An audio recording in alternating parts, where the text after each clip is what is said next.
another Casual Geographic video. How do wild animals have fun? I really want to know. These have been so nice up until now. Wait, is he chilling on a crocodile? Oh, there's another one behind him. Good morning. Is that ice? Wait, they like ice? No, I was trying to see. Look at him, he's so cute, bro. Is he cute? Everybody has a different playing style. Adorable. Fun. F is for Fun. friends who do stuff together. U is for you and me. N is for anywhere at any time at all. Yes. And I appreciate how that song spells out fire, not fun, and we all just collectively accepted that. Yes. But fun isn't just a human construct that man or a talking sponge invented. Nah, Talking plenty of animals have sponge. ways of having a good time. Take wolves, for example. Wolves are social animals, so it makes sense that they'd use play to strengthen bonds in the pack. Wolves in the wild will do things like play tug-of-war or try to get others to chase them. And it's not just the pups doing it, the adults get in on it too. They even have a Really? specific way of inviting others to play. A play bow is like the wolf version of a friend request, and it's a signal that they want others to get in on the games. And if you don't believe me, play bow in front Get of your in dog on and the watch how games. fast you get his undivided attention. Because dogs are all about play. It's why stronger dogs will actively hold back and restrain themselves just to keep their playmate engaged in the games going. wait, It's that's called so sweet. self-handicapping, and you'll often see it with male puppies letting physically weaker female puppies win. They know what they're doing. They know, and if you've ever had a girlfriend, you do too. I'll tell you what, coyotes sure do. But adult wolves rarely self-handicap We because don't they talk rarely about that. nerf themselves on purpose. But I'll tell you one thing dogs did get from wolves: fetch. That's right, we didn't come up with that. In an experiment in Stockholm University in Sweden, researchers hand-raised a litter of puppies, making sure to get them comfortable with their presence, but not playing with them. And at 8 weeks old, they brought in a person the wolf pups had never seen before to administer a series of tests. One of those tests involved tossing a tennis ball, and to the shock of the scientists, some of the wolf pups actually retrieved the ball and returned it to them. Remember, we're talking about wolves here. Wolves that hadn't been trained or motivated to do that. They basically just freestyled the game of fetch. Not all the wolf pups did this, but understanding human cues was thought to be a domestic dog thing, so realistically, none of them should have. We didn't teach dogs fetch. It was already programmed into their software. But if we didn't teach them, who did? Well, maybe ravens, because we've already talked about the wolf-raven relationship. I remember this, But ravens yeah. have been seen seemingly playing with specific puppies in the pack. They'll play tug-of-war with sticks. What? The ravens will do things like tease them to get the wolf pups to chase after them. And sometimes the ravens will even fly over them with sticks to get them to jump.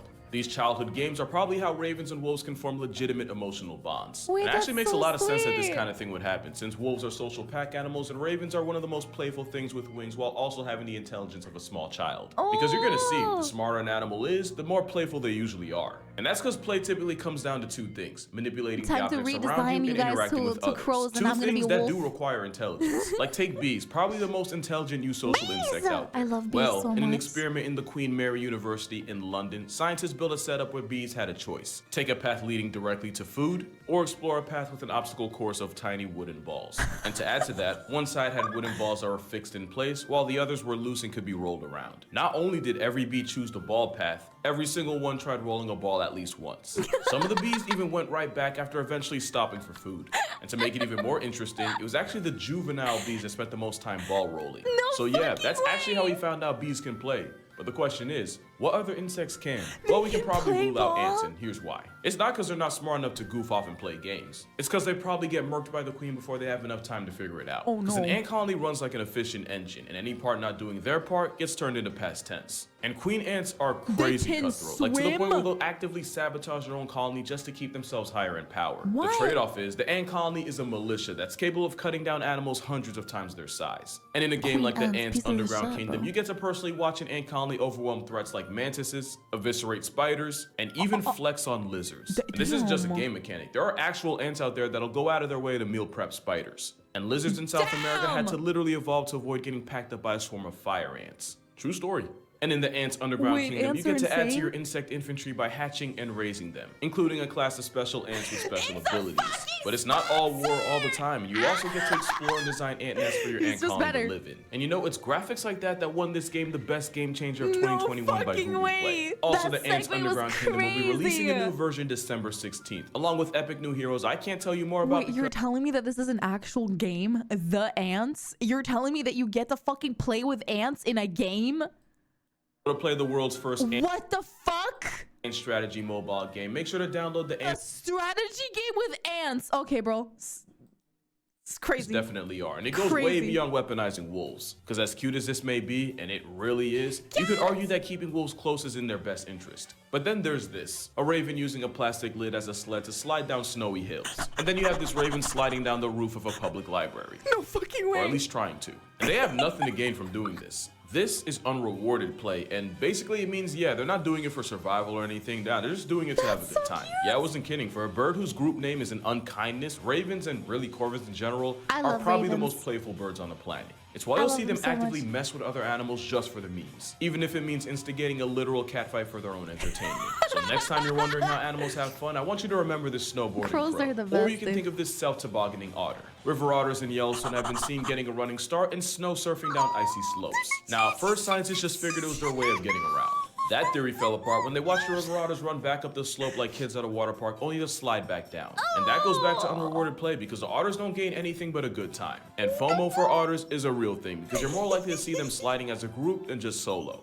And like ravens, you can almost see how intelligence and playfulness almost goes hand in hand. Especially since otters are considered to be the most intelligent of all mustelids, being part of the special class of animals that are able to use tools. To the point where river otters will seem to juggle rocks when they get excited. No, like, seriously, we had no idea why they were doing this until researchers at a zoo noticed they started juggling rocks more when it got closer to their feeding time. We still don't know exactly what it is about food that makes otters start juggling rocks, but sometimes you need to just take a moment to stop asking why just to enjoy what's in front of you. Like, why do crocodiles like the color pink? Because according to anecdotal observations, crocodilians seem to have a pink preference, favoring tossing around small objects that look like the result of a red-white affair. It's why the prehistoric predator that's been terrorizing the planet for hundreds of millions of years can be seen picking pink flowers with its jaws. Crocs It likes fucking pink? They like pink?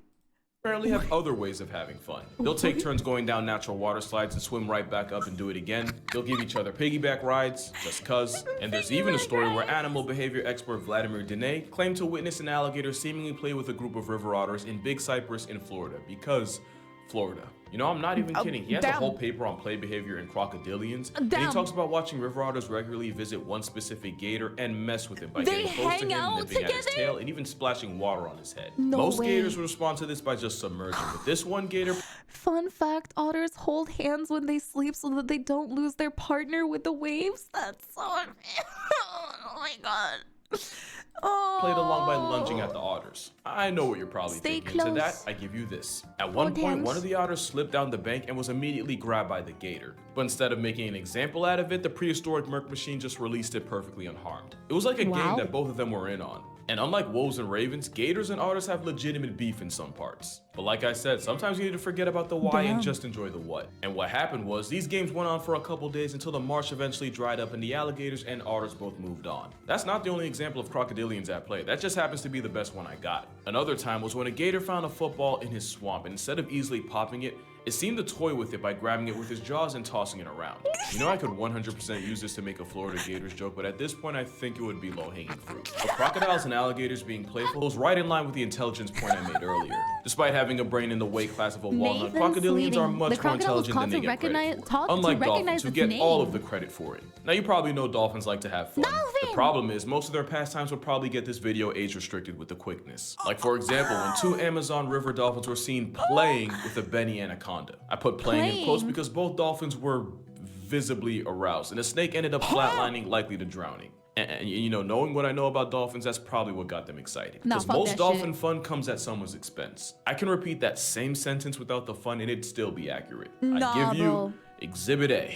But dolphins can have fun in... What? When dolphins tire of man-made toys, they have no problem with using baby sharks as a volleyball.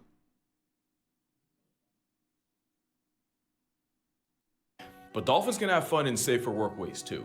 They'll take turns chasing each other in games that can last hours. They'll find random objects to carry around and even play catch with. Oh, and a little fun fact for you. One of a dolphin's favorite things to play with includes sargassum seaweed. Researchers actually watched dolphins in the Bahamas play a kind of keep away game with the seaweed. But the best part was the dolphins were used to being around humans, and eventually they invited the researchers to play with them. And no amount of scientific integrity would stop any of us from saying no. Dolphins have also been seen surfing the bow waves produced by ships, sometimes for for miles on end. It's not like they just do it to save energy. A play group of with spinner dolphins seaweed? actually memorized the path scientists on a boat would take. So every morning the spinner dolphins would show up and ride the boat wave as the scientists traveled to their site. The dolphins would leave for a bit, but then return and do the exact same thing when the scientists started heading back. So yeah, it's really no surprise that the smartest thing in the ocean can be as playful as a child, because honestly, they're probably as smart as one. So smart that many believe that fucking dolphins caught will it. purposely seek out pufferfish just to get them elevated. Apparently, the tetrodotoxin that can discharge you from the population in minutes has something of a narcotic effect in small doses, to the point where people will swear by seeing dolphins take turns passing the puffer until they're all stuck on its product. And if dolphins were humans, they'd definitely be the ones huffing markers in class. By the way, you What the really shouldn't do fuck? that. But dolphins are far from the only ones that get elevated and hella faded. Hi, It's believed that cats will eat grass and leaves because they contain folic acid, which helps move oxygen around the blood. Plus, when they throw it up, it helps clean out their system. So it shouldn't Wait. be a surprise to see the biggest cat in America chewing Wait, is that why they freak the fuck out because of catnip? What is catnip anyways? on leaves. That's What's hilarious. surprising is that it seems to put the jaguar in a trance and even induces kitten-like behavior. Like to the point where people believe that this apex predator will go out of its way to chew on leaves from the yaji. And in doing so, they Okay, book a bro. flight on the same plane as Joe Rogan. Yeah, Scientists it's can't say literally for like sure drugs just for why them. jaguars will go to these lengths to get zooted. Many natives will tell you that jaguars do it to buff their perception and senses, which heightens their hunting abilities. We don't know if the Like plants kitty even affect drugs, them yeah. like that, but let's be real. We all know that look. That boy is gone. If your child ever came home looking like this, you definitely give them a talking to. So it's in my non-professional opinion that jaguars will purposely get off one when they're not busy hunting for a living. Cause when nothing in the jungle can press you, you can afford to. Not the case for pandas though. They gotta take licks from everybody. That doesn't stop them from being a walking viral clip every time they're on camera. But there's actually a reason why you can make an entire playlist on pandas being cute. Mother pandas usually only raise one baby at a time. If she pops out twins, then it's all good for Mary Kay, but it might be up for Ashley. For most of a young panda's life, its only playmate is its mother. So when keepers hand raise baby pandas and the baby pandas imprint on them, this is what happens because this is what they do with their actual mothers. Another thing pandas like to go viral for is their very much one-sided beef with gravity in the form of falling out of trees. Well, like I said, a lot of animals can pack up pandas, especially when they're young, so their only option is to climb, which very much makes trees their safe haven. They climb to avoid predators. They climb to avoid other pandas. They'll even sometimes go through the process of making another panda in the trees. Trees are so important that young pandas instinctively love climbing. So much that many believe that the reason pandas like to hug their caretakers' legs is because they see human legs as trees and honestly can't help themselves. And while this might be fun for them, this is actually a form of rewarded play, since climbing ends up being a massive part of their life. But so does rolling around, and there might be a reason for that too.